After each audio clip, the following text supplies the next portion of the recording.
અંકલેશ્વર તરફ નર્મદા નદીના કિનારે રવિવાર સાંજે સેલ્ફી અને ધીંગામસ્તી કરતા 5 યુવાનોને પોતાની જાનથી હાથ ધોવાનું બન્યું હતું. ભરતીના પાણી અચાનક વળી આવતા લંગારેલી બોટ પાણી વચ્ચે ફસાઈ હતી, જેમાં બેઠેલા યુવાનો જીવના જોખમમાં મુકાયા હતા.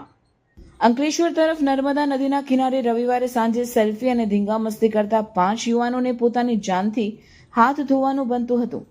ભરતીના પાણી અચાનક વળી આવતા લંગારેલી બોટ પાણી વચ્ચે ફસાઈ ગઈ હતી, જેમાં બેઠેલા યુવાનો જીવના જોખમમાં મુકાયા હતા. સામાજિક કાર્યકર ધર્મેશ સોલંકીને ઘટનાની જાણ થતાં જ તેમણે અન્ય નાવિકોને માહિતી આપી. નાવિકોએ તરત જ નદીમાં નાવડી લઈ પહોંચી 5 યુવાનોને સુરક્ષિત કિનારે બહાર કાઢ્યા. ધર્મેશ સોલંકીએ જણાવ્યું હતું કે ગોલ્ડન બ્રિજના અંકલેશ્વર તરફ રવિવાર અને રજાના દિવસોમાં મોટી સંખ્યામાં પર્યટકો ઉમટી પડે છે, પરંતુ તંત્ર તરફથી કોઈ સુરક્ષા વ્યવસ્થા નથી.